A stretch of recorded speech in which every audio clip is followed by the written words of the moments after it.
Let me just bring down the audio a little bit. There we go. How are we doing? Hopefully all of that is mixed okay. We're official Dave height right now. Hang on. I'm gonna have to do some tweaking. Real time. Alright. What? Ooh. What? Wait, whereabouts is central?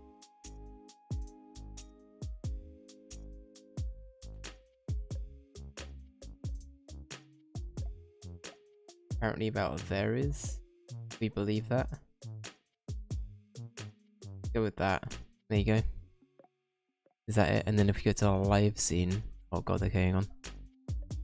This is going perfectly. It's going perfectly. Nothing ever happened. It's false. It's a fabrication. We made it up. It was written by a writer. Okay, we're good. We're good. Yeah, okay. That'll do. That'll do. Perfect. Hello. How are we doing? Hope everyone has an amazing Christmas. Jess, hello. Hope you're doing okay. Despite literally just talking to you, I hope you're doing okay. But yeah, welcome in. Today, as is tradition, we're going to be doing... I just realised I'm on the wrong one. Let me just fix this yet again. Smile. Okay, as is tradition at this point, we are going to be doing another tier list. In memory of... I don't know why I'm saying it like that. But in memory of the last year of streams. And sort of ranking everything we've played. For the most part into some very, very sophisticated I can't even speak. I'm not sophisticated at all. Some very sophisticated categories. We've got Game of the Year. Now, I'll be awarding a game from now on, Game of the Year. Official Game of the Year status. So that'll be that. And we'll also have a not Game of the Year every year. And everything else is either decent, good, or not, or great. This year we don't need the category of shit. But in future tier lists I might have to add the category of shit if there's like a definitive bad and then also very shit but not as bad as the shit. This year we don't have that much little shit. So without further ado, I think we're just gonna get on with it. I think we're just gonna plod on. I will also say that the initial idea of like me doing some other tier lists today is on the table. I don't know how long I'll be going for after this like initial bit. I feel like I can get a good hour's worth of chat out the way with this anyway. I talk too much. So let's get on with it. Let's get on with it. I'm gonna have a quick drink before I start.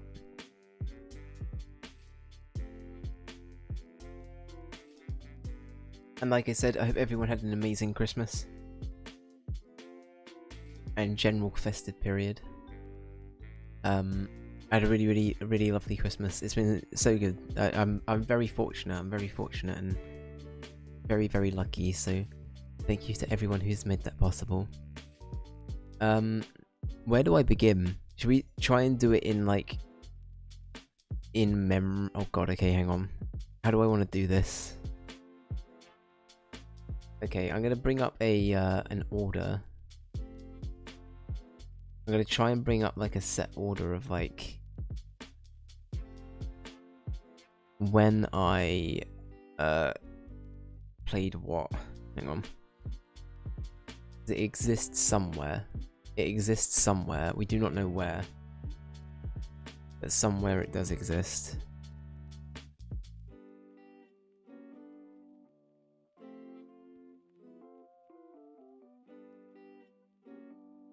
Did I make a... No, hang on. Did I... Yes, I did make a thing. Okay. Okay. Frisk, hello. I hope you're doing well. Pizza. Hope you've had a lovely Christmas time and hope you're doing okay. Right, okay, so we'll do it in order of what we've played. I think that's the best way of doing it. So, the first thing that we ended up playing this year... let me just bring up my cheat sheet. The first thing we ended up playing this year was the Final Fantasy VII DLC. Now, I will just quickly iterate that the Final Fantasy VII Remake is something that we did play into 2023, very early into 2023, but that appeared on last year's tier list as a game that featured, so I will not be counting it. However, the DLC is something we started completely fresh this year, and therefore I think it deserves a spot on here. So this is Final Fantasy VII Remake Intermission DLC. In this you play as Yuffie, who is one of the main characters in, or I guess the main party members in Final Fantasy VII. They're usually a bit of a side character in the original game. You have to like, I think they're skippable. I don't think you have to have Yuffie in your party to finish the game. But it looks like Yuffie's going to be much more of a key part and key concept within the main integral plot going forward with the remake, which I'm quite happy to see. But this DLC sort of covered her like working for Wutai and being like a special agent, getting into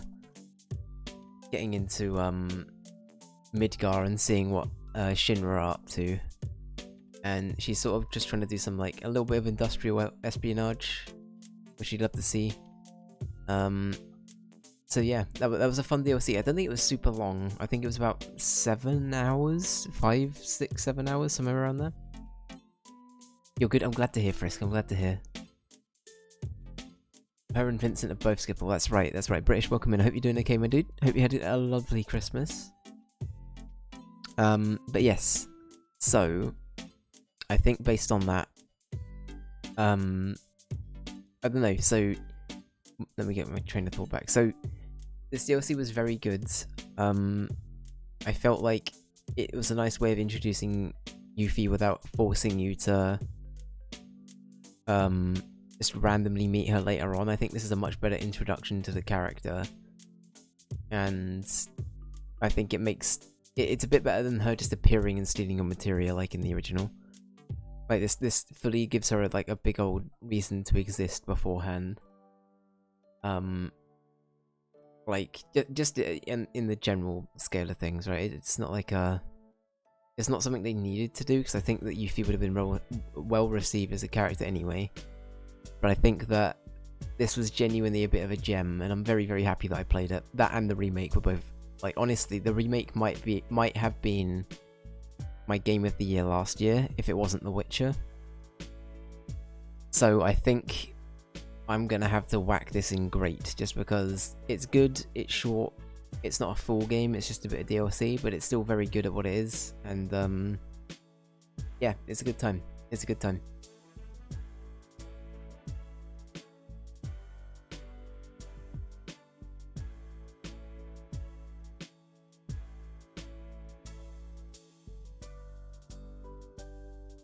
Oh, that's so cute, British. Oh.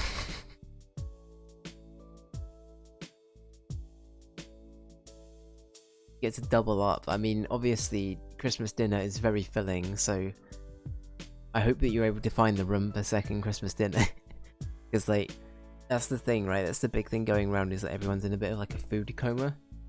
Like the subsequent days after Christmas, or living off leftovers. So it's always like, it's always a little bit touch and go in the in the come down from Christmas. But yeah, I'm glad you had a good Crimbo. Okay, we're now going to go on to Power Wash Simulator. Now, Power Wash Simulator is something that we played on stream very early in the year with Joel and Ali, which is why it features so high up on here. I think it's a game that we periodically come back to as well throughout the year. But I first streamed this with Joel and Ali in like January. I think it was like January, February kind of time. So it was something like that. But then obviously since then we've also played the Santa's Workshop DLC. Dave is still cleaning Santa's Workshop. Listen, that stream might be the longest stream of the year. I was talking to Jess about it, and like the year previous, the longest stream we did was the 6-hour Sonic Adventure stream. But this year, I think the Power Wash stream on Christmas Eve was my longest, and my fucking god, I was hoping I'd be done in 1 to 2 hours, chat, and I ended up fucking staying up to 2:30 in the morning cleaning. I can't believe it.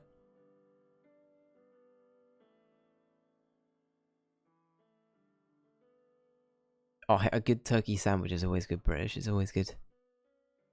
All hail Power Wash. I know, right? Praise be our Lord and Savior. As for where I put this, I think Power Wash Simulator is great. Some levels I think are only good. Some levels are even just decent. But I think as a concept, it's something so basic that for people like me that I just find like the weirdest satisfaction out of like cleaning, I legit think it is like legitimately a very good time. It's so good for just switching off. It's so good for listening to podcasts too. It's not so great when you're trying to end a stream early because it's Christmas Eve and you're very tired. I was legit delusional by the end of that stream. I'm pretty sure everyone in chat at that time carried me through that stream, because my god. So shout out to like, who was there? It was like Freya was there, Ray was there, British you were there, and Just Kill were there. I think that's everybody. Some other people might have been lurking. KY might have been lurking as well. But yeah, that was a literal fever dream of a stream. So, yeah. Sometimes maybe good, sometimes maybe decent. But most of the time, very great.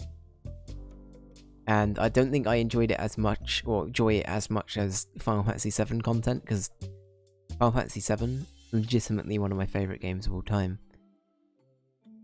So yeah, I don't know, I just don't think it can beat that, but yeah. I'm happy with that. So this will come second in the great category for now. But it's very high up. It doesn't get Game of the Year, I don't think.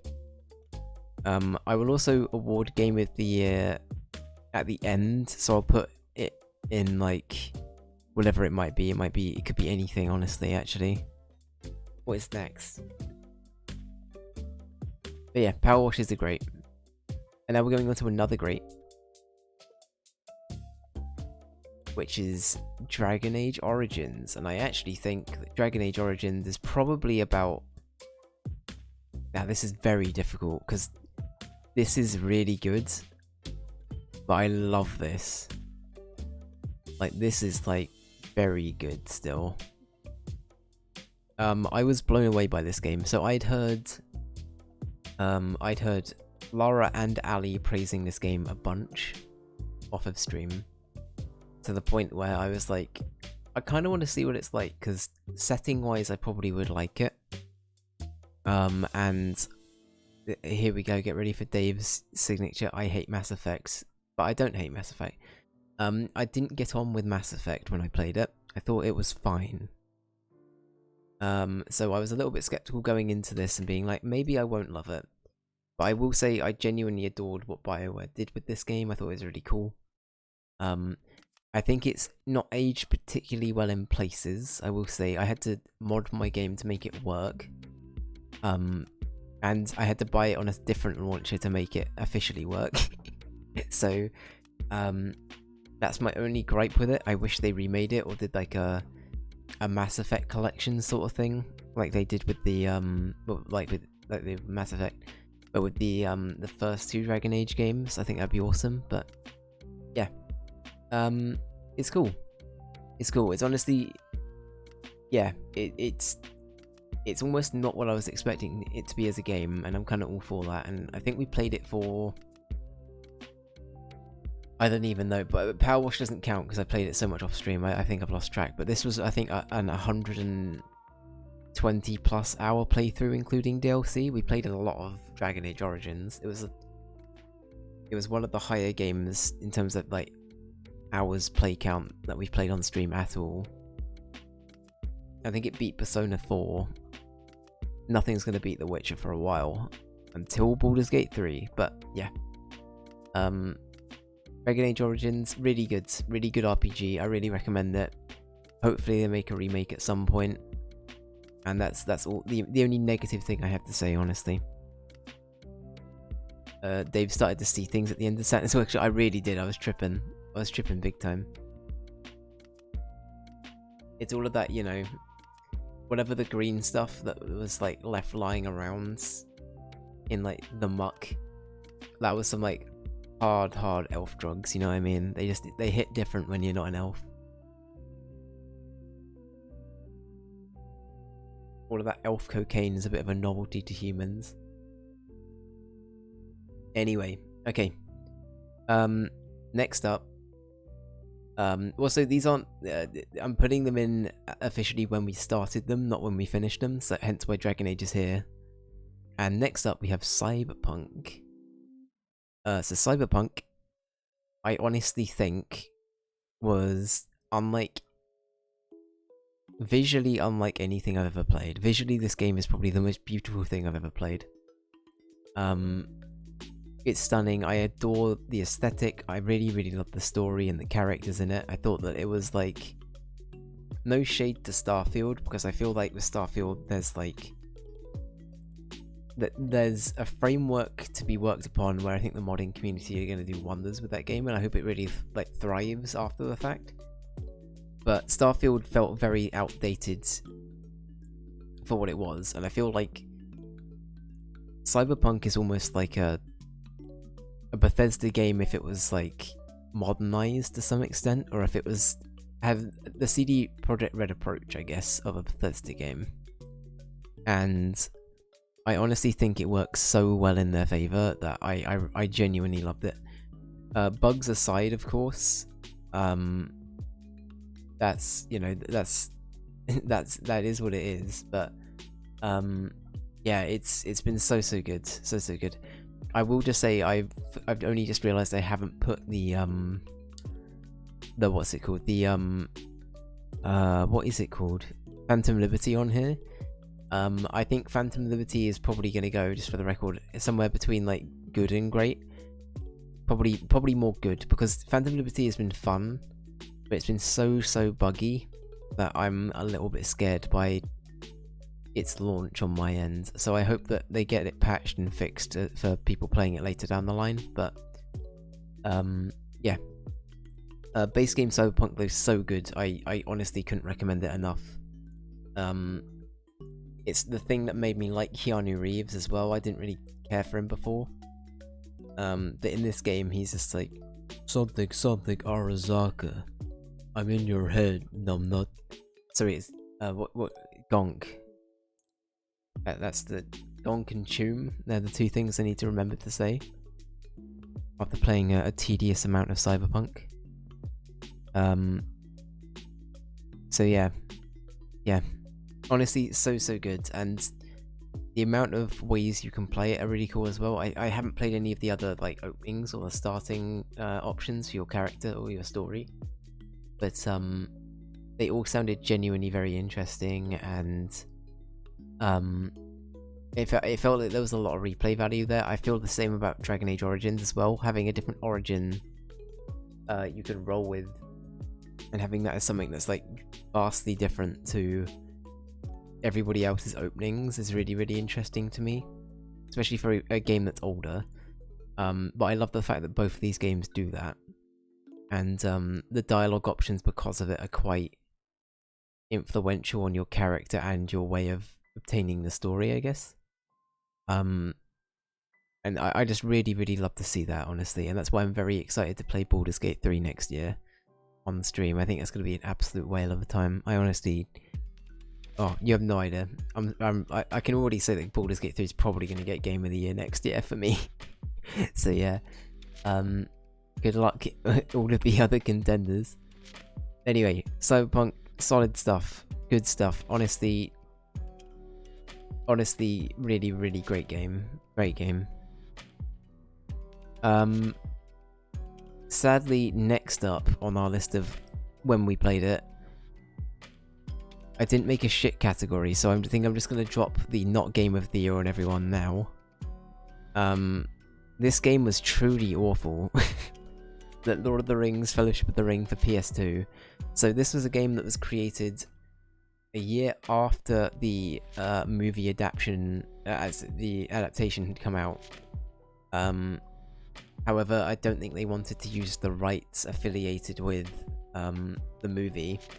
So they based it on the book, completely on the book. So you had characters like Tom Bombadil appear, and there were barrow wights and everything, and it was a lot more aligned with what you see in the book of the Fellowship of the Ring. Because of that, there are elements to this game that I feel like do some really good shit, and it's really interesting seeing these things depicted visually, even though it's only ever been on paper before, or there have been some like very basic Tolkien illustrations, and of course there's been animated versions and Lord of the Rings and stuff come out over the years as well. But the gameplay is not good. A lot of the voice acting is questionable at best, and yeah, I spent, how much was this one? I think this one was like £2-3 in CEX. So yeah, interesting time. It was an interesting time.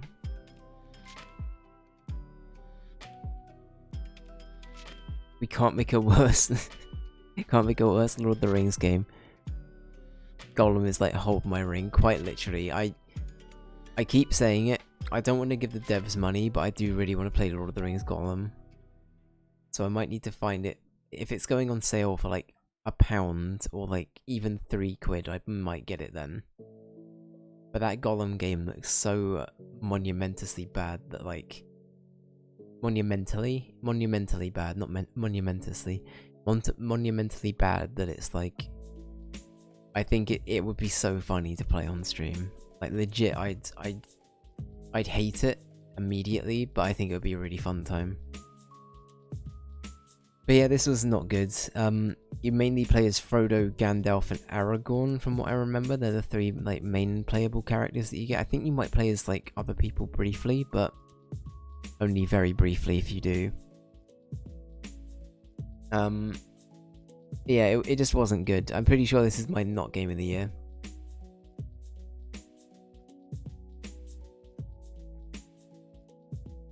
Would be nice to watch a Raid Shadow Legend. That's right, Raid Shadow Legends. Gotta go get your raids and your Shadow Legends in it. Good stuff, Legion. Welcome in. But yeah, good stuff. I'm happy with this being here.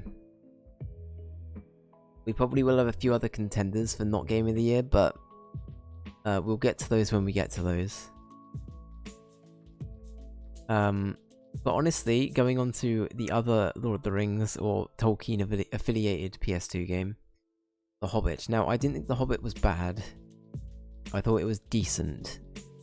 It's firmly indecent. I thought that there was some structure to it. There was some remnants of a game there, and I can see why people would be nostalgic for it. Currys is selling the disc of Gollum for £15. Are you joking? That's mad. Is it a PC copy? I don't own any systems, so I'd have to have it on PC.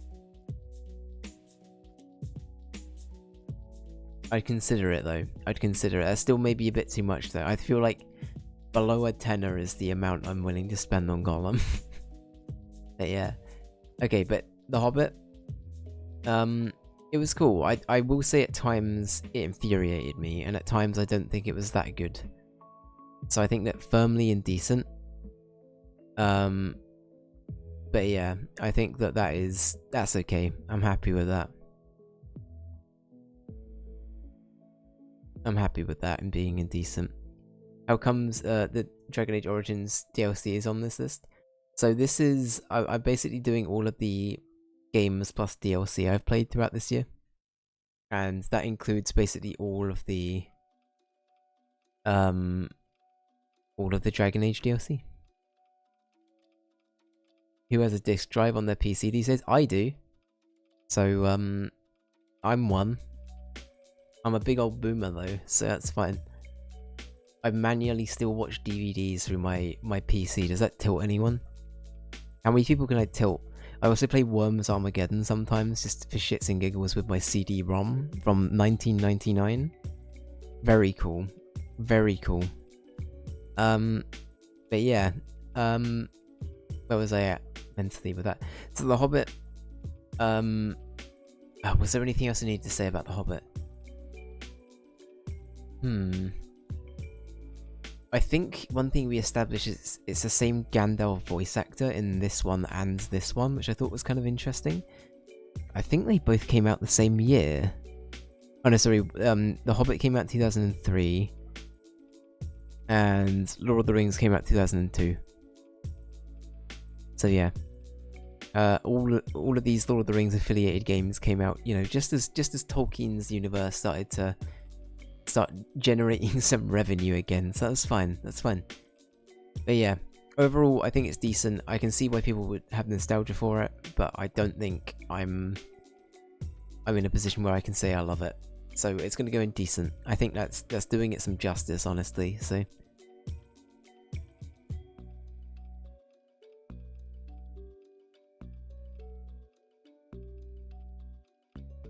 hell yeah, we love to see it, Legion. We love to see it. Get them PS2 games going. I'm amazed my PS2 still works, honestly. It's such like, I think it's nearly as old as I am, and it still works. It's a Titan. It's one of the chunky old PS2s as well, like the really old ones. It's like, it's been around for a long old time. Sold them £17 on Steam. Yeah, I think that's still a bit too much. Maybe I'll have a think. Maybe if it goes down even lower in the new year, I'll wait and see. It might do. It might do. Okay, so The Hobbit is done. That was the next thing we started. This thing we started after The Hobbit was the first Dragon Age Origins DLC, which is Liliana's Song. Now, I will say for the most part, I didn't love a lot of the DLC for Dragon Age Origins. I think the base game is very good and great, actually, to many extents, but I can't say I loved... In hindsight, I can't really look back on any of the DLC and think, okay, this really piqued my interest. I love that sort of thing. I will say for Liliana's Song, I actually really liked knowing a bit more about the character.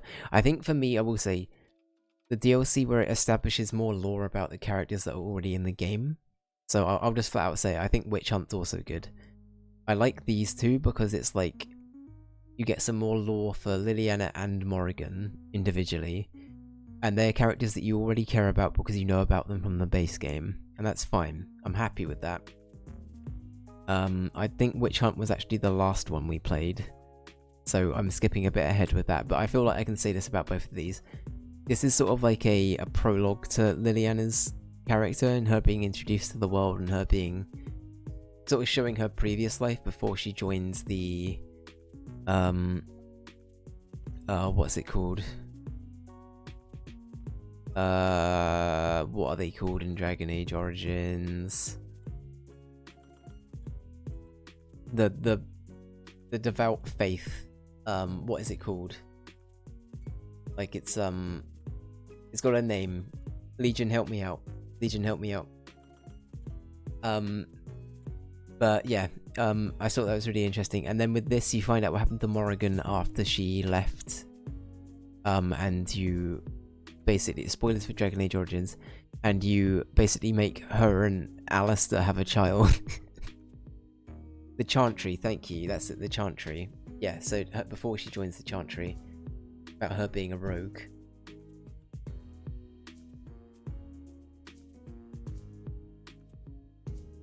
So yeah, I thought these were really interesting for just adding more story to those characters. And that's why I think they're good. Because, as I say, I care about them because they're in the base game, and they're not just like new DLC characters just thrown in there for like padding. So, yeah. I will also say before people get mad though, I'm fully aware that the DLC characters in Awakening to some extent are prominent in later games. I'm fully aware of that. But for as somebody that's playing the game for the first time and doesn't know that, having a bunch of new characters thrown at you, it makes them feel like extras to some extent. You know what I mean? It's like, it almost makes me feel like I'd want to just have like, I don't know. In a lot of cases, I kind of just wish I had my own squad back. But I guess that isn't possible depending on your ending, right? Anyway.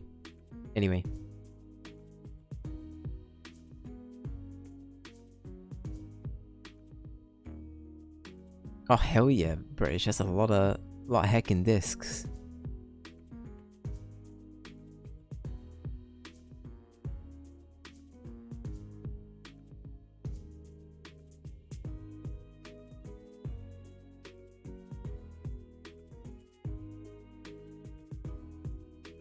Oh hell yeah, I love a good retro collection. What can I say? That sounds like some good stuff. I do love me some good retro tech. I'm all about it. One of my I have it on display in my room. One of my favorite things I got this year was very early this year is I got a custom built GameCube sent to me. Or a custom painted one, and it has it's a custom Zelda one. So it's white and gold, and it has the Triforce put onto it. It looks so good. It's a great one. I do love the GameCube though. The GameCube's probably one of my favorite systems. Never had a GameCube or played Zelda games. I can't remember if we talked about this or not, British, but I think you'd really like Zelda. It would depend on the game though, maybe. I could see you maybe liking... Maybe liking Breath of the Wild, and maybe I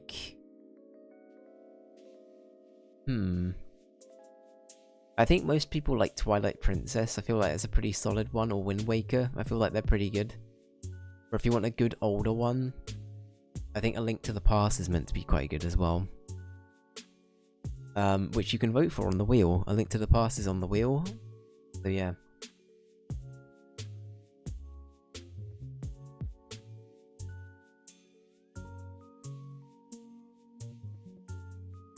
Oh hell yeah, Simpsons Hit and Run, honestly, the rarity of that game in some places is wild. I seem to remember hearing that the PC version of that game is very rare. I've forgotten where I heard that, but I heard that the PC copy of that game was it went for a lot, right? But yeah. Played 3 Zelda games. Honestly, I will say Zelda games do sometimes take a bit to get through, so I feel like a lot of people start them and don't get through them if they're not properly in the mood for it, so that's fair. Okay, I'm also going to continue on.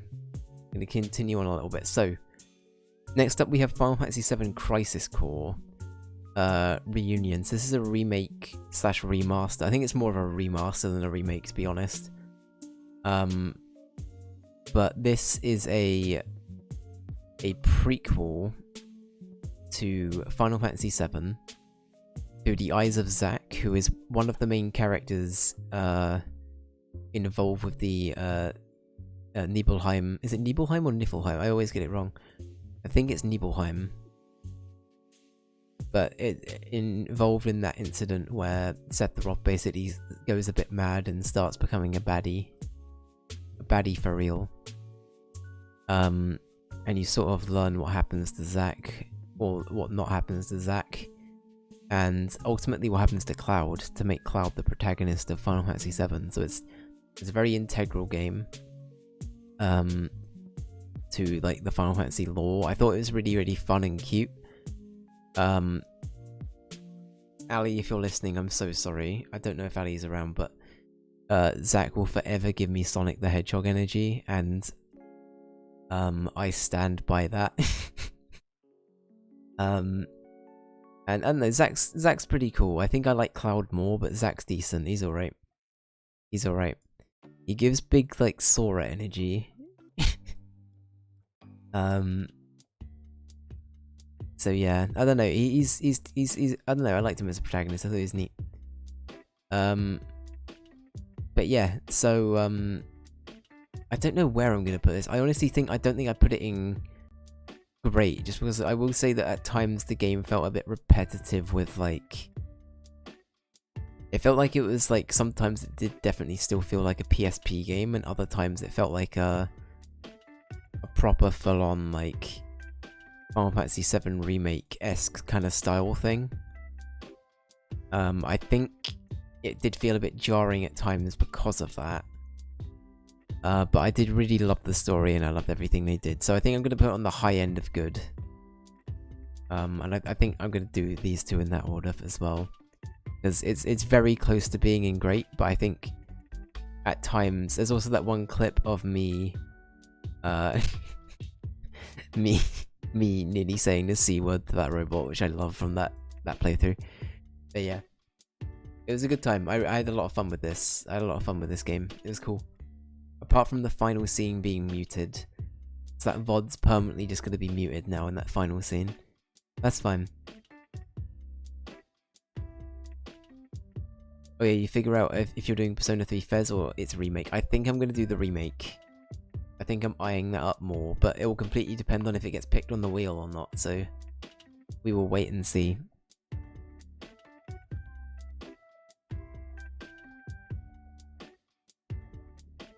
You still have Hit and Run on disc. You got Tomb Raider, the Alien Trilogy, Resident Evil, Siphon Filter. I don't think I know what Siphon Filter is. And Dino Crisis. Dino Crisis is a cult classic, right? Is that like Am I right in thinking that Dino Crisis is like Resident Evil but dinosaurs? Wow, I said that really weird. It's like, yeah, it's Resident Evil but dinosaurs, right? It is? Okay, yeah. Yeah, I thought it was. I've never played it myself, but I know there's like a cult following for that game.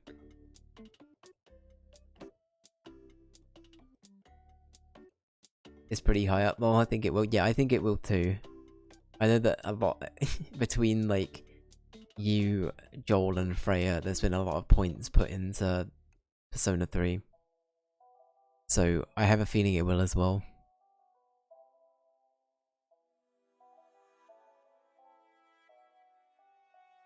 Siphon Filter was made by the people people behind Days Gone. Okay, fair. Wait, am I wrong in thinking that Days Gone is Days Gone the game we were talking about the other day that where all the devs bailed? Is that the same people?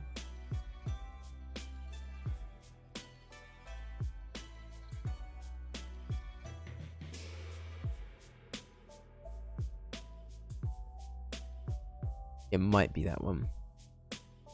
Oh, the day before is the one we were talking about. Okay. All of these things with day in the title. Fair. But yeah, as a reminder, if you want to try and influence what the wheel will pick us to play next year for next year's tier list, you can. You do ! Wheel in chat, you can see the link to the spreadsheet that we're doing. I'll do that right now. Wheel. And you can see the spreadsheet full of all of the votes. You can use your channel points to vote for whatever game you want to vote for.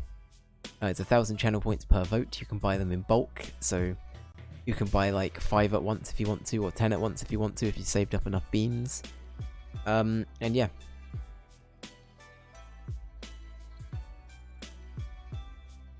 The Hitman, honestly, I'm so happy about the Hitman one.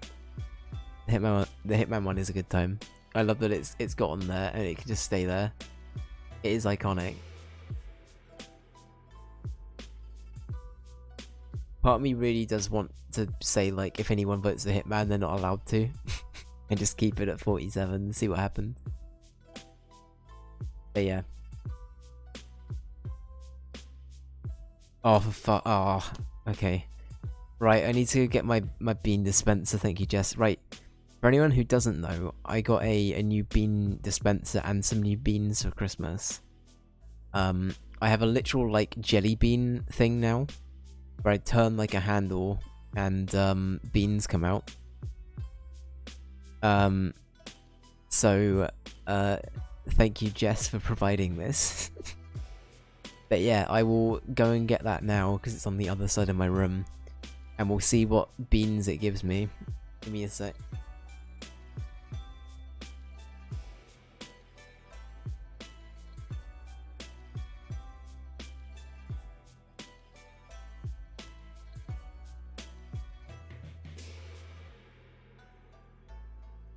Okay, I'm back. Oh, gotta get comfy.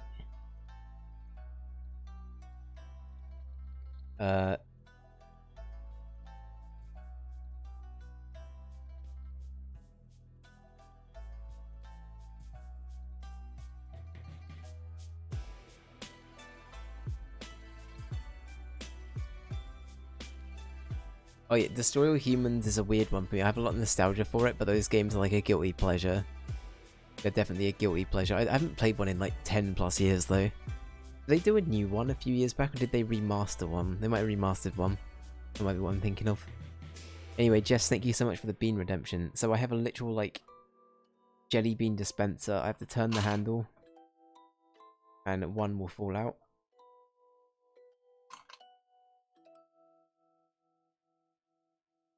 One fall out? Question mark.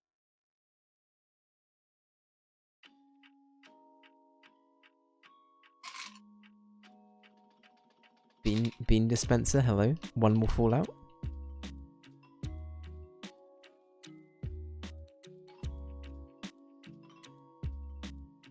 I think one's stuck. Hang on. Ain't that a coinky ding? One systematically got stuck. Oh no, never mind, it came out. I'm having that one now.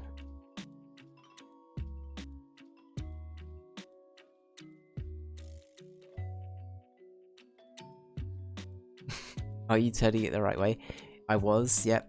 No, it feels like there are some stuck at like the bottom at the back. I think there might be multiple down here actually. I'm a bit worried now. Okay, so this one. God.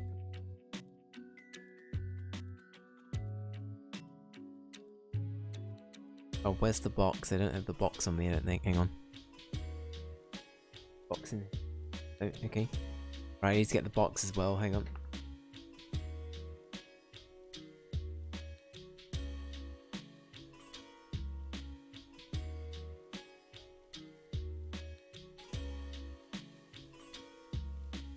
Okay, I have the box. So this can be oh no, it's dirty dishwasher or birthday cake. I hate it already. Or it could be Tutti Frutti or Stinky Socks. It could be either one of those two. Alright.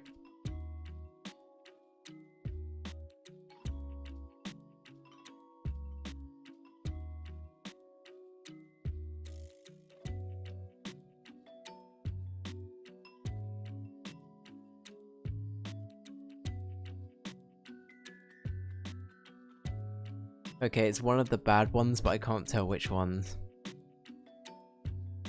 I don't know if what I'm tasting is dishwater or socks. Is that a bad thing? Am I ill?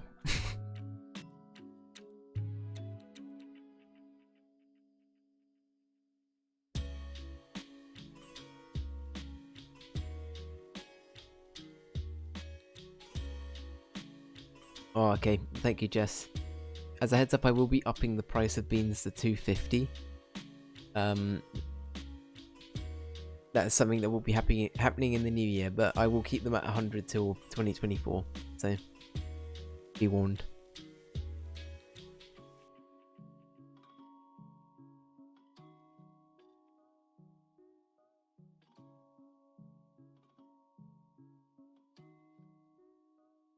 Yeah, I feel like there's not really a lot of like variation with that now. I completely agree, Legion. I feel like it's very much you're in one camp or the other, with like being AAA or not. So no, I agree. There's no like tiering system, and it's weird, isn't it? It's weird how the game industry in general has developed. I'm gonna say that was probably dishwater. I think that was dishwater. I'm gonna firmly say that was probably dishwater. Firmly say that was probably. That sounded really confident, Dave. Alright, okay. Okay. Let's go on with the next one. So, where were we? We just did Crisis Core. We're now gonna do Dragon Age Origins Awakening. Now, do not hate me, but I think this was on the high end of decent. Very close to being good. I feel like the ending was a bit unsatisfying. And as I was saying earlier, my biggest complaint is that I don't really like characters being introduced for the DLC's sake. At least like playable characters, and me like... This is going to sound very arbitrary and maybe a weird statement to make, not knowing that some of these characters appear later in Dragon Age. But it feels weird that you're suddenly meant to care about all of these new people when you've cared about all of these other main people throughout the main plot of this game. Does that make sense? And for me, I think it is socks, because the aftertaste is fucking awful. But yeah, I think that this is like, I reckon high end of decent, close to being in good, because it's still enjoyable. It is a bit long. It was like 30 hours we were playing the DLC, I think, in the end. It was quite a long DLC.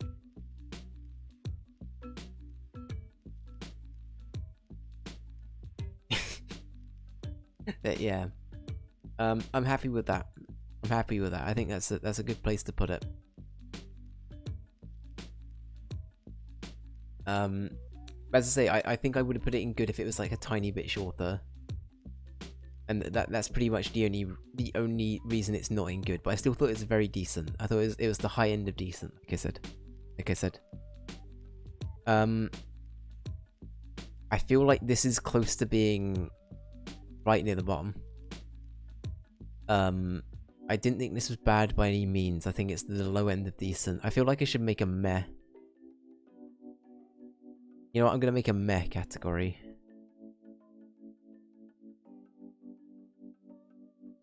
Just so I can spread these out a little bit more. Because I think that honestly...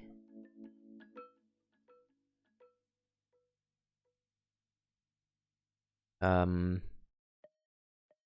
think I would put Gullums up. I'm gonna reckon there. Yeah, I didn't think it was that good.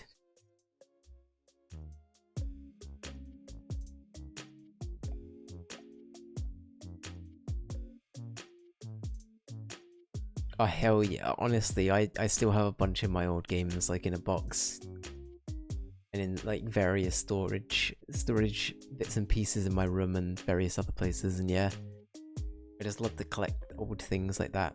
Very nostalgic.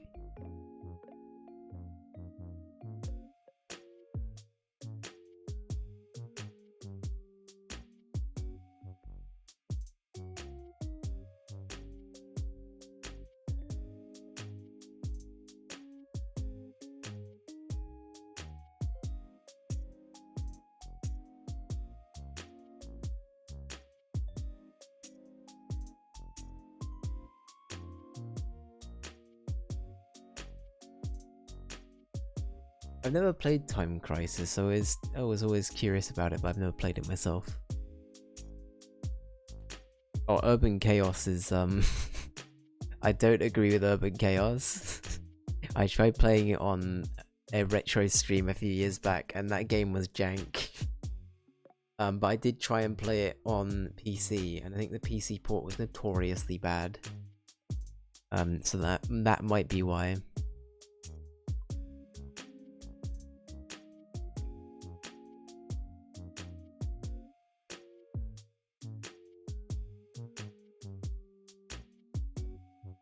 You like fighting DLC? I'm not sure if I know what you mean. But yeah, Gullums. Is that in the statement to this? Because this DLC definitely just felt like fight thing after thing. The DLC. Because if that is what you mean, then I completely agree. Also, I am keeping this in decent. Yeah, Gullums. Yeah, I'm with you. I'm with you, Lee.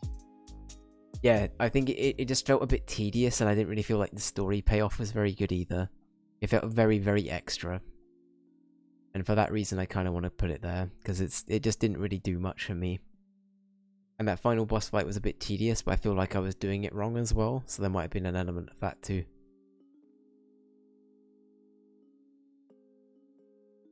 But yeah, I think Meh is fine for Golems of... I'm correct. I'm gonna keep butchering that. I'm gonna say the Golems DLC. We're gonna go with that. Next up, we played Gunfire Reborn. Now, we didn't play much of Gunfire Reborn on stream, and much like Power Wash Simulator, I played a ton of this off stream. For anyone who wants to know what it is, it's basically Borderlands if it was a like a roguelike. And you have to try and fight your way after like dungeon after dungeon and get to the end of a level. But it's got Borderlands kind of gameplay. Honestly, it's a lot of fun, and it's multiplayer. It's a lot of fun. I actually really recommend this game. I probably wouldn't put it in great, because I feel like the replayability of it is completely dependent on like how much bullshit you're willing to put up with, and to try and beat the game with every character was also a headache. But as I say, I didn't really play this off stream, oh sorry, on stream, so I'm not going to talk about it too long. I'd probably put it there. It's pretty good. I'd say that's fine. That's fine. But yeah, if you enjoy Borderlands kind of gameplay and something that's like co-op, this is actually a lot of fun. So I highly recommend Gunfire Reborn. It's a good time. Sega Mega Drive is what we played days before Christmas on British, as well as the Home Alone game, which are coming up in a little bit down here. So yeah, I'm happy with that being in good. Now we're getting on to... I had a little bit of a break between us beating Cyberpunk and Dragon Age Origins, where we had a little week of like little indie games. And we're going to start with Samorost 1. Now this game was 15 minutes long, but it was very cute, and I'm actually going to put it at the very end of good, because I loved it conceptually, but it was so short that I feel like I wanted more of it. Thankfully, however, we got more of it out of Samorost 2, and this game, I wouldn't say it's probably better than these two games, but I thought it was still very, very enjoyable. I love a good point-and-click game. A very cute, down-to-earth point-and-click game. I love the visuals in this kind of thing as well. It's very unique. It's a bit, it's sort of like Terry Gilliam, who does the like animated bits in the Holy Grail, the Monty Python and the Holy Grail. Mixed with like the Clangers, which is like an English kid show. And maybe a bit of Pikmin in there as well. There's like a few things involved in that kind of universe that's like very like reminiscent of a few other things that are out there. But I thought these games are beautiful. So yeah, I feel like this is a good time, and I feel like they complement each other well. As I say, I feel like on its own, this would probably only be a decent, but having the context of both of these, I kind of respect this game so much for bringing me this, and I can't wait to play Samorost 3 eventually. That I think I'm going to bump it up a bit, so it gets the low end of good.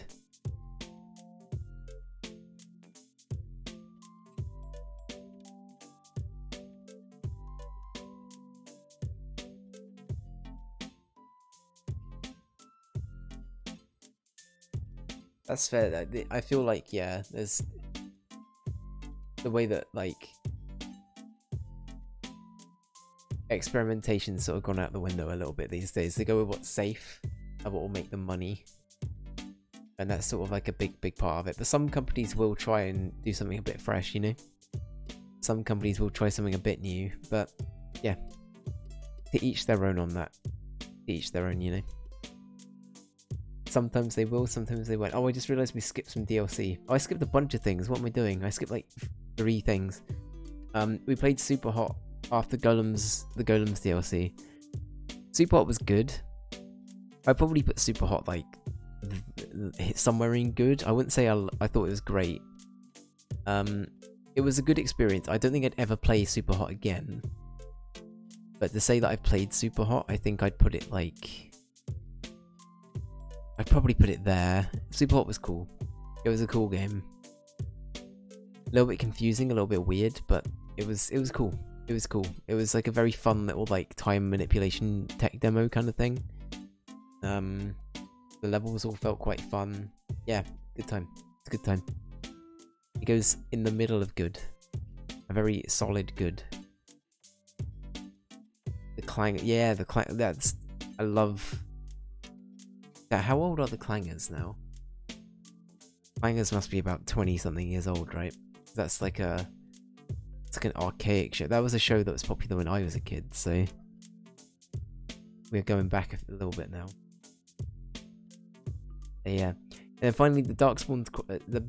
that's all, folks. The Darkspawn Chronicles DLC. I feel like this is like... I feel like it's probably... The more I thought about this DLC, I loved it at the time because it was such a shock value DLC where you play as the baddies and you kill off everyone. But yeah. 1969, wow. Is it that old? Wow. Oh no, it had a resurgence in there. That's what I'm thinking of. No, it came back though. It came back when I was a kid for a bit, I think. But yes, it initially came out in 1969. This is true. Or no, it would have been around then, right? Like the initial run of the Clangers, maybe. I don't know. I'm chatting shit. I honestly don't know. That was a fun little DLC. It was very like eye-opening in its own way. You know what? I'm actually gonna put it in good because like, no, I'm gonna put it in.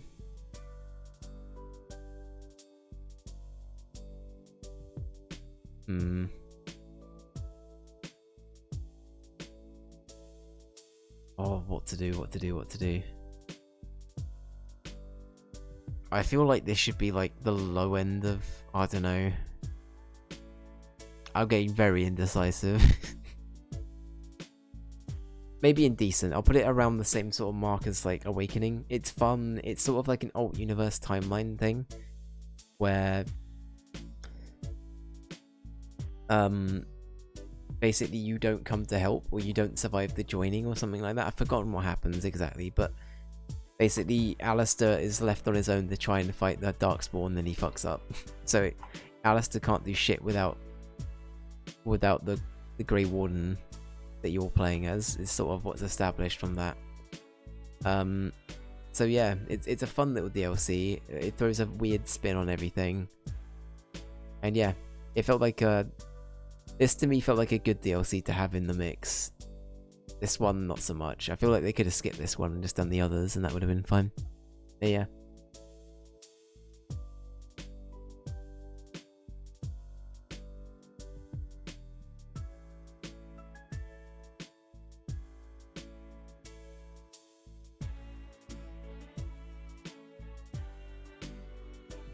You got a revamp recently? Oh, okay. I thought there was like another revamp. Maybe it was a re-aired when I was a kid then. Maybe that's what I'm thinking. So I remember watching it as a kid a bunch. There's a bit of fun of a DLC. It doesn't overstay. Exactly. It was about an hour and a bit long. It's like an hour and a half, an hour 40. It doesn't overstay its welcome. It's a good time. It's a good time.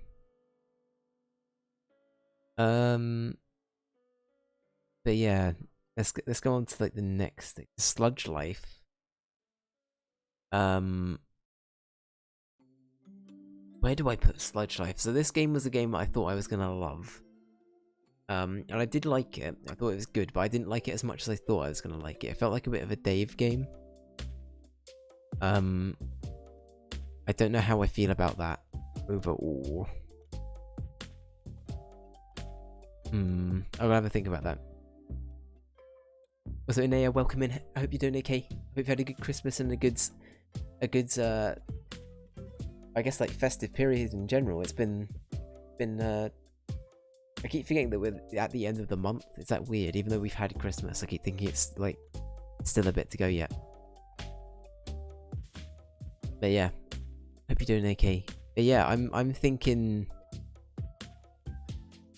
Sludge Life I'd probably put around what I gave Super Hot, where I don't think I'd play this game again, but it was a fun little experience. You're basically playing like a little graffiti artist. I think your name is Ghost, if I remember correctly. And you just go around tagging things, and it's really, really cute, and I love its art style. I love games in this kind of art style. It's the Dave style of it, looking like wannabe 90s, and that's exactly what I love. So aesthetically I liked it a lot, but I think that overall I was hoping it was going to be a bit more than it was, and that's maybe why I didn't adore it as much as I was hoping I would. So it's sort of like in the middle of good. And then the final game that we played in the in that little indie week that we did was Donut County. Now Donut County, I honestly think might be one of my favorite things in the good category so far. I think I might have to put that first though. I think this is going to be the winner of good. Actually, we've got a few other cool things coming up. But Donut County was a really, really, really cute little indie game. I actually really love this game. again, I feel like this one didn't really overstay its welcome. All of these felt like really, really good just indie games to play. This one maybe overstayed its welcome a little bit, also, which is why it's a little bit further down, but Samaros Super Hot and Donut County all very good. Sorry, it's exclamation mark wheel. Legion, there you go. But yeah. Yeah, I'm feeling it's probably the high end of good, because I really love Donut County, and aesthetically I love this kind of like low poly kind of style. It's using very like nice little geometric shapes and things like that to frame a lot of your like world. Feels very cute, very fun. It's a nice way of doing it. So yeah, I'm happy with that. Happy with that placement for Donut County. Disco Elysium is a game that we haven't finished, but I will say that I think I'm gonna put Disco in great. I love narrative games like this. Somebody described it as Baldur's Gate, but like a detective version of Baldur's Gate, and I think that's a really good way of putting it. Or like Divinity 2 for Baldur's Gate.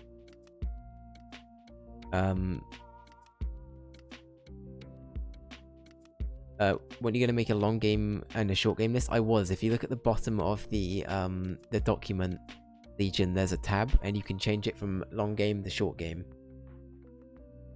So you can see what's on the short games run up, and the longer games run up is the main wheel listing. How's the weather for you? It's been windy and raining. Yes, it's been windy and raining a lot for the last couple of days for us, so that's been a lot actually.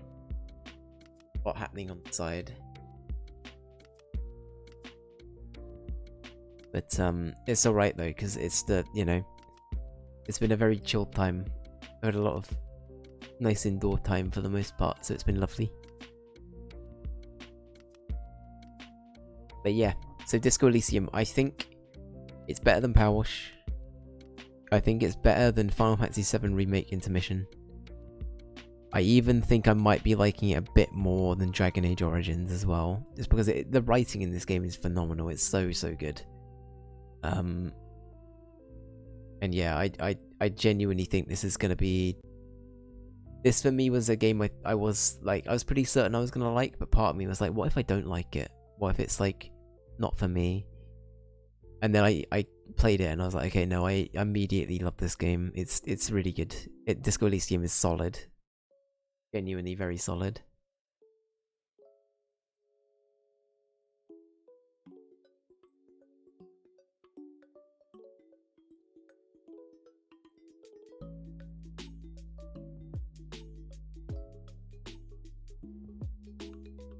What about the first one? I'm gonna be honest with you. I don't know anything about the franchise, and I just have that one in there because that's the one I own on Steam. And I was also told that you can start with that one if you want. So, I'm probably gonna start with that one, and if I like it, I might play the first one. Because didn't they remaster or remake the first one recently? Am I right in thinking that? Like in the last couple of years, didn't that happen? So if I end up enjoying it, we might go back to the other one. But I just wanted to try it out, to be honest. You can, they're entirely separate. Okay, yeah, okay. In that case, I'll start with this one, and if I like it, I'll put the other one on the wheel as well. So yeah, we'll play it like that.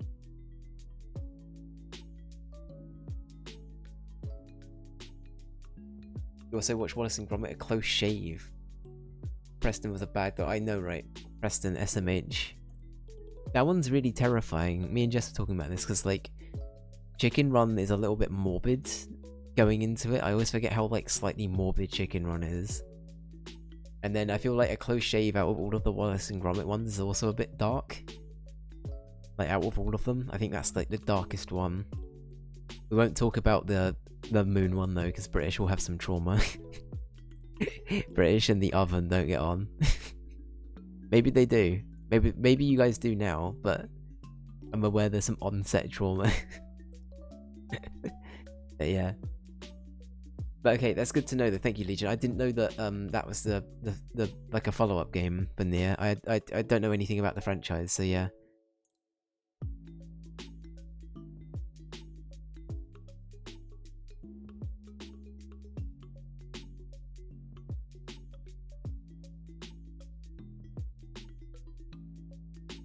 I think it might be, yeah. It's as far as I'm aware, it's meant to be a film. The film itself, at least, is meant to be like, very inspired by. Oh, sorry, is it a Prisoner of War? Okay, that's yeah. Isn't it? Am I right in thinking it's very much based on like The Great Escape? Am I right in thinking that like it's taking a lot of like things like maybe like the way it's shot and things like that from The Great Escape? Yeah, it is a spoof of The Great Escape. Okay, sure. I assumed it was.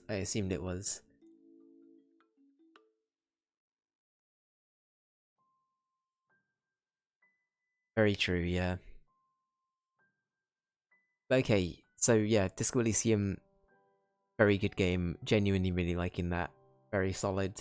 We haven't finished it yet, but honestly, as I say, the writing in this game is so fucking good, and if you like detective-y, I guess like just something that's very well written and well like. Again, all of these games in my top listing, like the top 3, are all very much choice matters. Like, sorry, your choices matter kind of games where things will have repercussions, and I honestly love.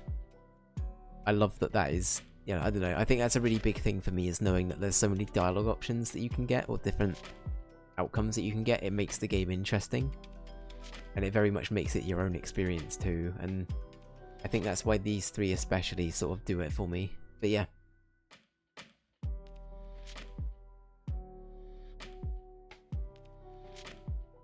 Okay, I think next up, is it Resident Evil? It is. Okay, so Resident Evil, this is also great.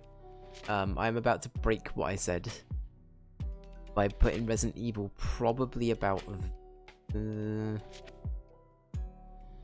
I really like the RE4 remake. So it might have to go there. I will, as a reminder for anyone who doesn't know, I'm going to be giving Game of the Year at the end of the list. So yeah, I'll be doing that in a bit. But yeah, so RE4, I think it probably is.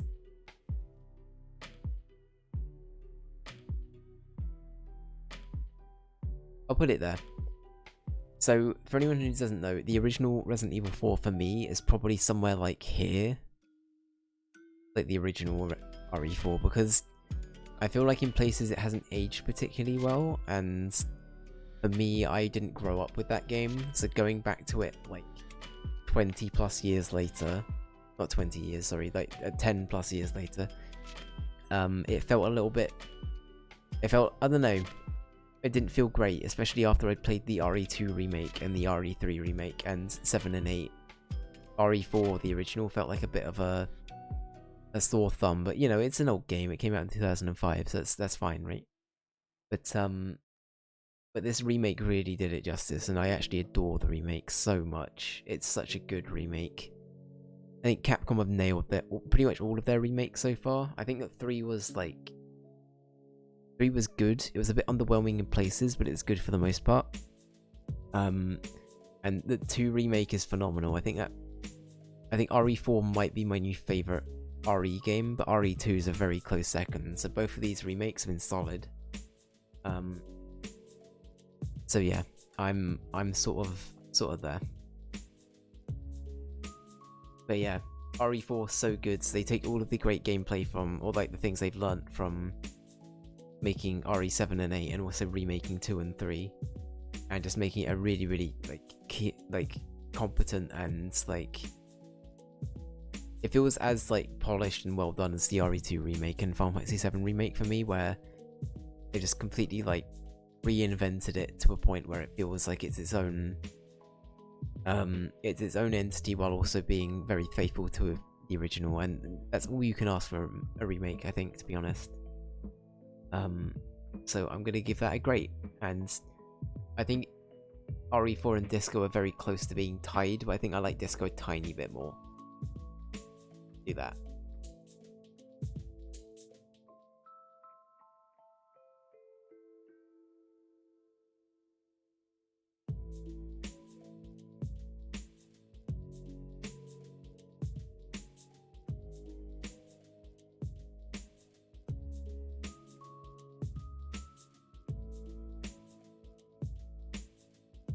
Yeah, and the chicken run is like, there's a lot of like subtly implied things that are very dark in that.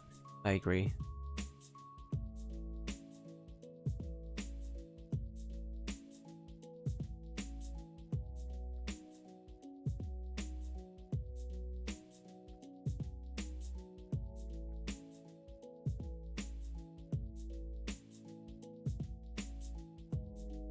I see. Okay, got yeah. Yeah, I really don't know anything. This is, I guess I'm bad. Literally all I know about Nier Automata or Automata. How do you say it? Is it Automata or Automata? I'm a big old boomer with these things. Thank you for the vote for Nier, by the way. I will put that in now. But where is Nier? There it is.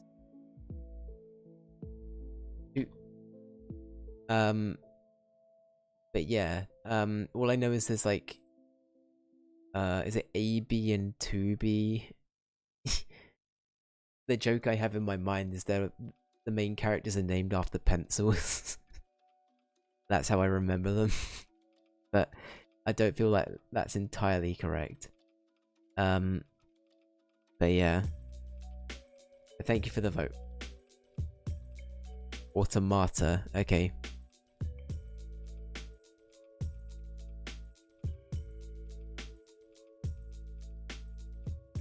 That's okay, that's totally okay.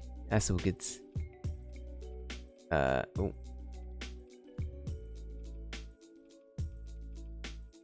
Alright. Thank you very much for the vote, I appreciate it. Okay. Right. Now we're getting on to another bad game of the year, which is Spooky's House of Jump Scares. Now this game... this game wasn't great. I just didn't really vibe with it, to be honest. Oh, sorry, was it Spooky's... I've forgotten what they renamed it. It's not Spooky's House of Jump Scares, it's something else now, because they probably couldn't get the patent or whatever. But yeah, so this game wasn't amazing. I would say that Lord of the Rings is still the worst one, but this one was also pretty shit. So much so that it's almost on par with this, with it being bad. I just didn't really like it. The more I played it, the more tedious it got, the more annoyed I got. And usually I'm pretty open to try like most things and go with most games, so this one really kind of tried my patience a bit. Where I was like, this is going to be the Halloween game I play, and it just wasn't really a good one, or a good time even. And yeah, I don't know, I didn't really love it. So I'm glad that I had RE4 as my main Halloween game throughout October, but... Oh, sorry, I just hit the microphone. This was a bit of a waste of time, so it's gonna go in not game of the year. This is still the worst, but this is a close second. For sure. Okay, next up, we have got Separate Ways, the RE4 DLC. I don't think it was as good as the main game.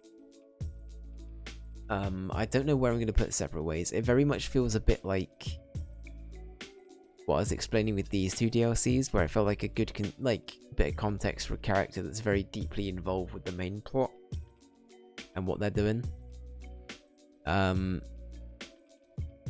But yeah, I think honestly I might put it like here, because I feel like it was still quite fun to play, and I hadn't played the original Separate Ways, so I think it was a good time. I still got a good, a good thing out of Separate Ways. I thought it was still pretty cool.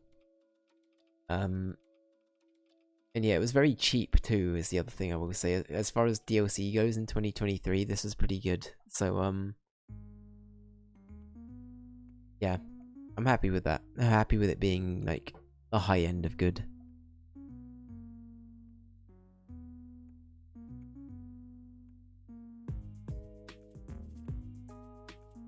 Oh, so oh yeah, so does the list change much, or is it just what has the most votes gets played next year? No, so we have a wheel system where, you know what, I can show you guys the wheel. It hasn't been updated with all of the new votes, so it might mean that the parameters for the wheel need tweaking.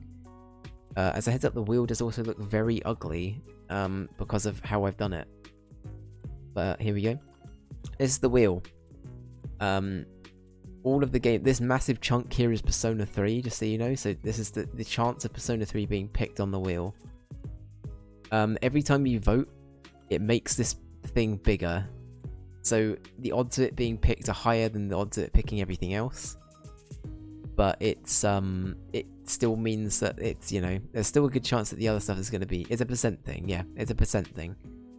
So it just raises the odds of it being picked. So it might not necessarily be picked, but it has a higher chance of being picked. Is basically how it works. So that's how we're gonna play things. That's how we're gonna play things.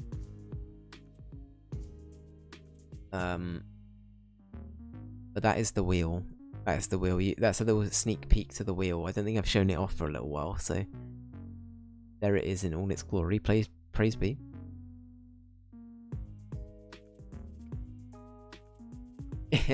I mean, you never know. There are 100 games on that wheel, so you never know. You never know what will happen. I don't know what's second at the moment. Is it Luigi's Mansion still? Actually, can't remember off the top of my head. Is it Luigi's Mansion? No, it's Mother 3, then Hitman, then Luigi's Mansion. Okay. But Dragon Age 2 is got 21 votes, so Dragon Age 2 is quite high up. So you never know. The next Dragon Age could be picked.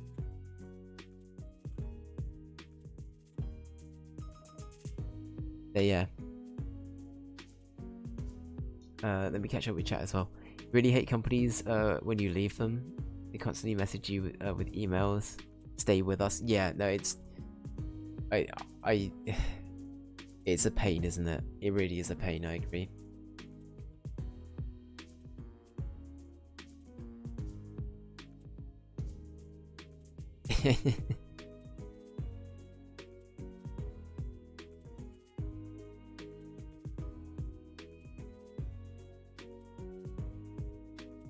Oh, I've heard good things about Beat Cop. I don't know what Brotato is. I feel like I've heard the name, but does the picture for it look a bit like Binding of Isaac kind of visuals and stuff like that? Let's try what I'm kind of picturing in my head currently when you say Brotato. I have this like image of like Binding of Isaac kind of style, or like Super Meat Boy. I could be wrong, but that's the sort of thing I'm picturing. Okay, so we'll get on with the tier list. I will say I think I might actually end the stream when we're done with today's tier list, just because my voice is hurting a bit and I don't think I could do another tier list today, so I'm very sorry.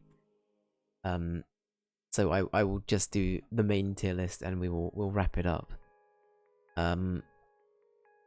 So we basically just have the Christmas games left to go, don't we? I think we do, so we'll do these in order. So Santa's Rampage. This game is a literal gem. This is my go-to yearly tradition game. We're also going to have Elf and Days Before Christmas as our other tradition games going forward, because I think these two would be very fun to play on a yearly basis. But yeah, Santa's Rampage. I played it for like the last 4 years at Christmas on stream, and I honestly love it. I will say it's not as good as Power Wash Simulator. It's quite dated. This version of Viscera hasn't been updated since 2013, I don't think. So it's an interesting one, but it's still good. It's still good. I probably won't put it very high up on good though. It's like, it's barely passable on good. You know, I'm gonna put it there. It only just makes it into good because I have some nostalgia for it. But it's probably only decent as an experience, because you only get one map, and it's the same map every year. But it's still a good time. Still a good time. I love going back to it. But yeah, Next up, I think we played all of these on the same stream, so I will put them in order. The Home Alone game we actually beat in one sitting, which I was proud of. Honestly, this was decent. I actually thought this was pretty decent. So much so I might have to put it there, because like, for a Mega Drive game, that felt very competent, and it looked, compared to the other Home Alone games we played, it was actually very good. So yeah, I think as far as like a film high-end game goes, that's probably on a, you know, a pretty decent kind of tier. Pretty high end. I don't know. If we're saying that Dragon Age Awakening is like the high end, I'd say this is like the mid to high end of decent. So yeah, I'm happy with that. Next up, we have Santa Claus Saves the Earth. This game's a fucking fever dream. I think this might even go in not Game of the Year, just because it's like, it's a bit... So this game came out in 2002. Wait, let me just get my notes. I think it did. So this game came out in 2002. I just want to remind you that I think the Home Alone game is better looking, and it came out 10 years before this game came out. So that hopefully says all you need to know about it. But yeah, I don't really have a lot to say about it, to be honest. It was a bit shocking at times. It was a weird one. It was a very, very weird game. I don't think it was the worst though. This is the worst, I think, then this. I'd honestly wouldn't mind putting it in meh, but I think that is fine.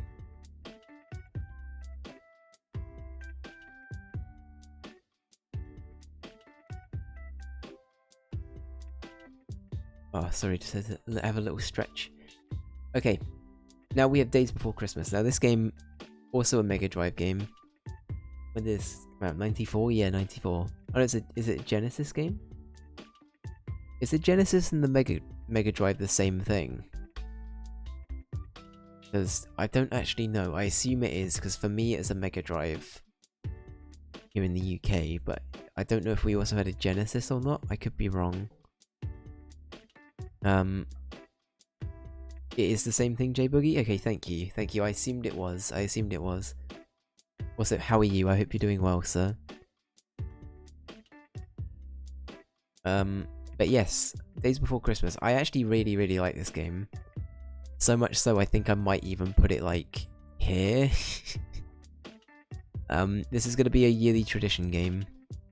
I think that I want to try and play through all of this in one sitting for a stream, because I think it's doable.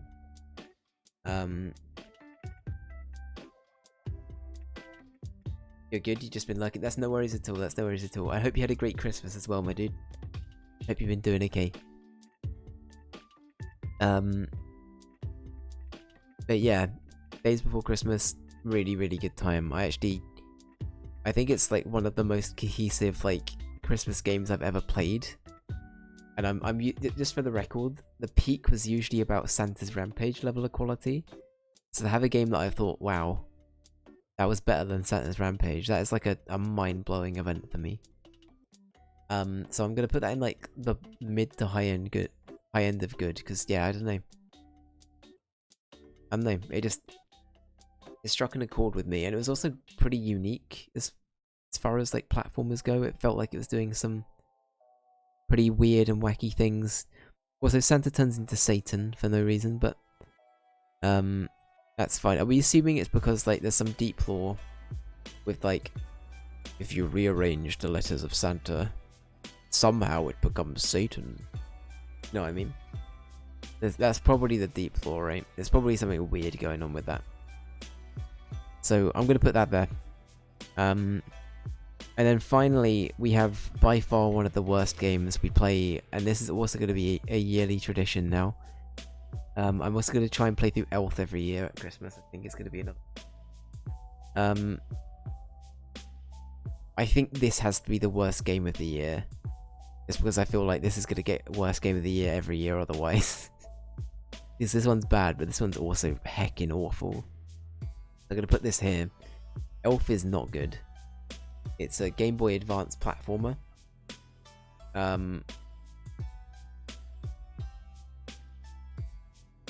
But yeah, it was bad. It was bad. And every time I go back to it, I remember how bad it is. In my mind, I'm like, oh no, that wasn't so bad. Then I play it, I'm like, for fuck's sake, why did I bother? Why did I bother with this? I already have a headache. It's great. It's great. And yeah, that is the tier list. But we haven't picked Game of the Year yet. And before we do, J Boogie, thank you for the Bean Redemption. I now get to see in the decided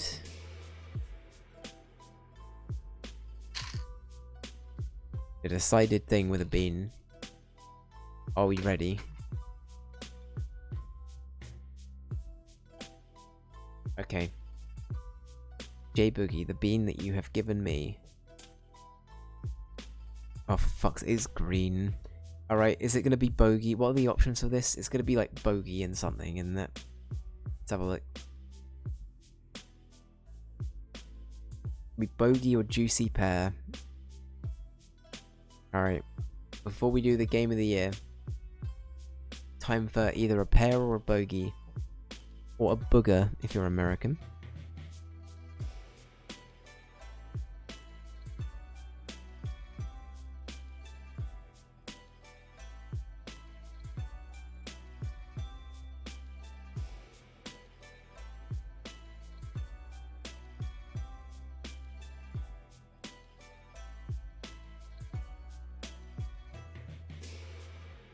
That's a bogey. They taste worse than the Harry Potter ones. That's awful. Oh. I think it's better than the socks, but fucking hell, that's bad.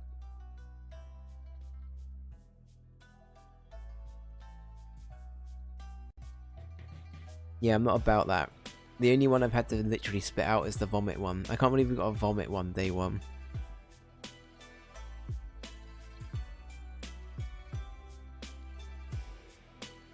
Okay, I think I'm recovered. Oh, I literally just like had the shivers then. That was a weird one. I am playing golf. Yeah, par or bogey. Yep.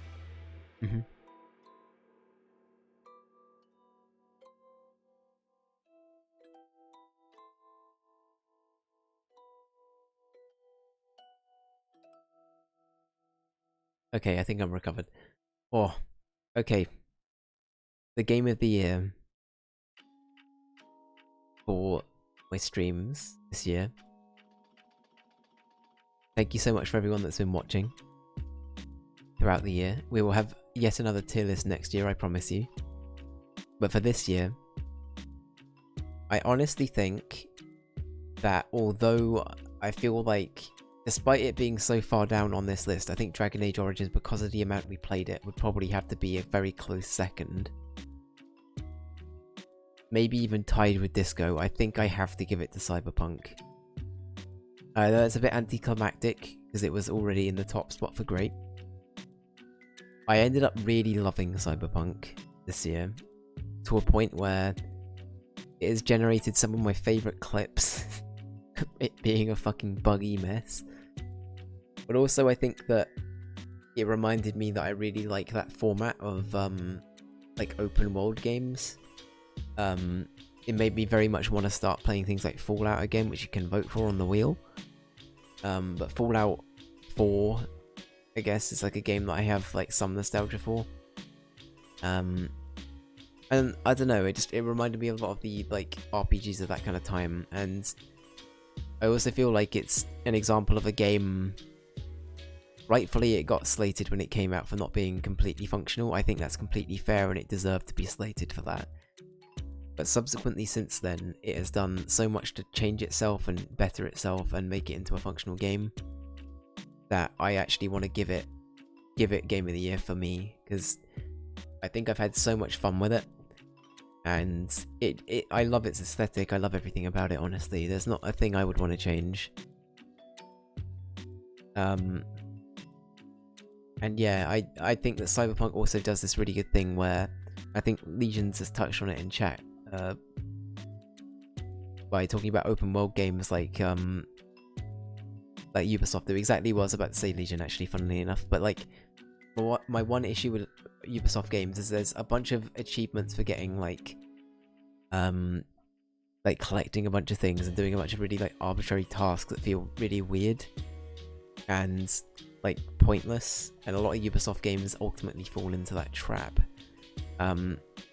Usually the story's fine in a Ubisoft game, but the general gameplay loop is usually a bit underwhelming. Hence why Ubisoft have got this, like, a bit like Bethesda, have got this like pattern and formula that they very much follow. But with Cyberpunk, I feel like every like bit of the game is I don't know, there's a little bit of like, I don't know, everything you do in that game feels like it has a purpose, or you have a choice whether or not you want to do it. Like it's one of those things where you don't feel like shoehorned into doing it because there's nothing else to do, because the world's empty. There's so much to do in Night City, and like side quests to do, and new things you can experiment with for your kit, and there's like clothing stuff you can do. There's all sorts of things you can do, right? And for that reason, I don't know, it just very much gives me this cemented feeling of this is what I want out of an open world game. Like it very much gave me GTA but with the Bethesda spin and set in a cyberpunk world. And that's honestly all I could ask for a game like that. And yeah, I thought it was so good. I legit thought it was really good. And yeah, that is where I stand. So, subsequently, I feel like, you know what, I think after what I said about Dragon Age Origins, I might have to bump RE4 down one. Because I think that these are definitely like close to being tied second for my game of the year. And I'm happy with the position of everything else, I think, for the most part. But yeah, that's been my tier list for 2023. Does anybody actively disagree with any of my placements? Just out of curiosity, did anyone like anything more or less than I've put it up? Or enjoy watching a stream more than I guess I rated it?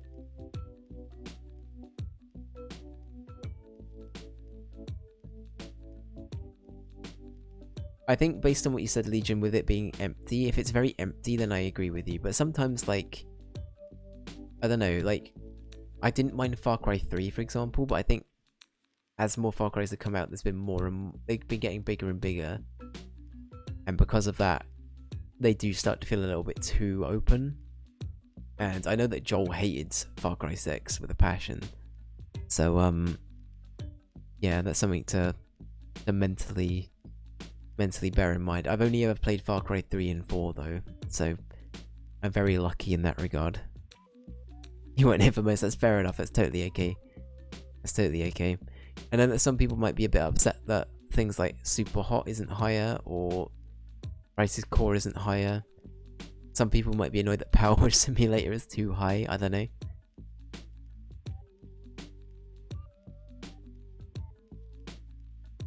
I think that's the thing, Legion, right, is that they can be a bit copy-paste as well. Like, it's a similar quest that you'd have in each one.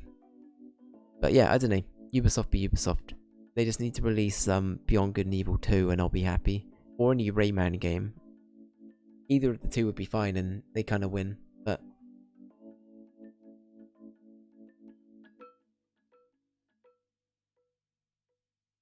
I think I agree with that. I think Bethesda games in general have a pretty good sense of, like... They hit the mark of having enough copy-paste for it to feel viable. Yeah, I think I agree with that. I agree with that for the most part. Anyway, that has been my list. Thank you so much for everybody for watching today and hanging around. Yeah, thank you so much. I'm probably going to wrap it up now because I can feel my voice going, so I don't think I should be doing another tier list today. You missed the tier list? I'm so sorry, Justkill. It's okay, the VOD will be up, so if you were curious... Actually, do you want to see it? You want to see it quickly? I don't know if you caught it. I can show you, hang on. There you go. This is the tier list, Justkill. If you want to see it, this is where we ranked everything. If you want my reasoning, you can watch the VOD back. Watch the VOD back. I hope you're doing well, sir. Hope you're doing well. As you can see, Disco nearly got Game of the Year. It nearly got Game of the Year. It was so close. It was so close. Super Hot is nice too. I had a great time with it. Yeah, I was saying that it's I don't think I'd ever play it again, just because I feel like it's a once sort of experience, like a one-time experience. But Super Hot was cool. It's like a little thing to play and give a go and say that I've played it. Definitely cool. You agree? Hell yeah. Super hot. Super hot. Also, I have recovered from the Santa's Santa's workshop thing. Just kill, in case you're curious. I made it. I recovered. Christmas was saved. Anyway, I will be wrapping up though, so thank you for watching day, everyone. I really appreciate everyone for hanging around. Just kill, thank you for coming in at the end. Thank you, Legion. Thank you, Jess. Thank you, British. Thank you, J Boogie. Thank you anybody else that's popped by and like today at all. I really do appreciate everyone for being here. Ineo, thank you very much. Thank you again. Thank you everyone so much for being here. And Frisk, sorry, I'm catching up with chat. I'm a mess. I'm recovering from Crimbus, I promise. But yeah, have a good one. I'll be back tomorrow for a very, I don't want to say a very long, but a long-ish Cyberpunk stream. We might be finishing the Cyberpunk DLC tomorrow, so I will see you then. If not, I won't be back again until the new year, so have a great rest of your 2023, and I will see you in 2024. Have a good one. Bye-bye.